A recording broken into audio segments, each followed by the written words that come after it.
Hello बच्चों, let's read the question. The question says a uniform chain of length L and mass M is lying on a smooth table and 1/4 of its length is hanging vertically over the edge of the table. Then we have to find the work needed to be done to pull the hanging part of on the table. So question में क्या दिया गया, एक chain है जिसकी length L है और total mass M है और उसको एक स्मूथ टेबल पे वो स्मूथ टेबल पे पड़ा है और उसका 1/4 पार्ट हैंग कर रहा है वर्टिकली टेबल के किनारे से। तो अगर उतने पार्ट को हमें पुल करके पूरा लेके आना है टेबल पर तो हमें कितना वर्क करना होगा यही हमें बताना है। सो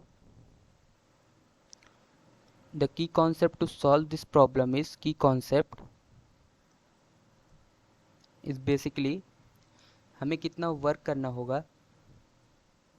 तो यहाँ पे अगर हम वर्क एनर्जी थ्योरम देखें, work energy theorem work energy theorem work energy theorem क्या कहता है, work done by a force, the net work done by the force, यहाँ पे लिख सकते हैं net work done by the force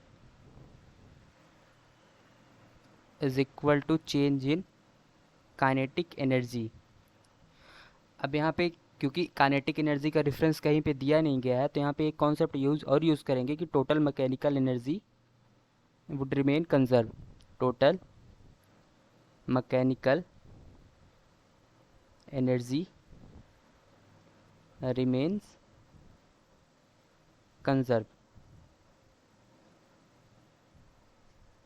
that means total change in kinetic energy, that means ऐसे लिख सकते हैं कि kinetic energy plus potential energy is equal to kinetic energy at one point, ऐसे लिख सकते हैं kinetic energy plus potential energy is equal to constant.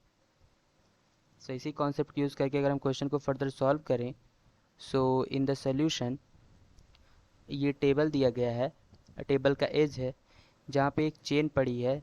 Let's assume ये चेन है जो कि स्मूथ टेबल पर पड़ी हुई है और जिसका 1/4 पार्ट टेबल से लटका हुआ है। ये लेंथ है L/4 और ये लेंथ है 3L/4। तो अगर ये L/4 लेंथ है तो इसका मास कितना हो जाएगा, टोटल मास का बाई 4, मास M/4। अब अगर हमको इस पूरे लेंथ को लेकर इस पूरे जितना पार्ट हैंग कर रहा है उसको लेकर हमें टेबल पर पहुंचाना है तो हमें कितना वर्क लगाना पड़ेगा। तो यहाँ पे वर्क हो जाएगा कि इसके सेंटर ऑफ मास को कितनी एनर्जी दें कि ये इस टेबल पर चला जाएगा। तो वर्क डन यहाँ पे हो जाएगा चेंज इन काइनेटिक एनर्जी। अब चेंज इन काइनेटिक एनर्जी पे यहाँ दिया नहीं तो यहाँ पे हम पोटेंशियल एनर्जी चेंज यूज़ करेंगे। यहाँ पे पोटेंशियल एनर्जी में कितना चेंज हुआ, पहले पोटेंशियल एनर्जी इसको ऐसे समझते हैं कि यहाँ पे ये ऐसे है, चेन है इधर, बाकी का पार्ट इधर है। तो इसका पहले पोटेंशियल एनर्जी का रेफरेंस अगर हम ये ले लें टेबल की, तो यहाँ पे हम पोटेंशियल एनर्जी को ज़ीरो एज्यूम कर लें। तो पहले इसका पोटेंशियल एनर्जी था नीचे, कितना था, -mg, सॉरी मास है इसका m/4 g, और लेंथ ये कितना L/4 और ये है L/8। तो L/8 पे इसका पहले पोटेंशियल एनर्जी था -mg L/8, अब कितना हो गया, ज़ीरो। तो चेंज कितना हुआ, चेंज हो गया यहाँ पे हमने ज़ीरो माइनस ऑफ -mg/L/32। तो यहाँ पे mg/L/32 टोटल वर्क होगा जिससे कि इसके चेंज जितना पार्ट इसका हैंग कर रहा है उसको ऊपर ले जा सके। तो हमने कैसे किया, work done is equal to change in kinetic energy. यहाँ पे काइनेटिक एनर्जी का कोई रेफरेंस नहीं दिया गया तो हमने पोटेंशियल एनर्जी को यूज़ किया। तो पोटेंशियल एनर्जी में चेंज कितना हुआ, पहले इसका पोटेंशियल एनर्जी अगर हम इसको टेबल के रेफरेंस को ज़ीरो ले रहे हैं तो इसका बाकी का पार्ट तो इसी रेफरेंस पे है तो उसका तो ज़ीरो हो गया। बाकी m/4 पार्ट का चेन नीचे हैंग कर रहा है तो उसका potential energy -m/4 multiplied by G multiplied by कितने, इसका सेंटर ऑफ मास कहाँ पे है, नीचे वाला, नीचे जो हैंग कर रहा है L/8 पे। तो -mgh यहाँ पे L/8।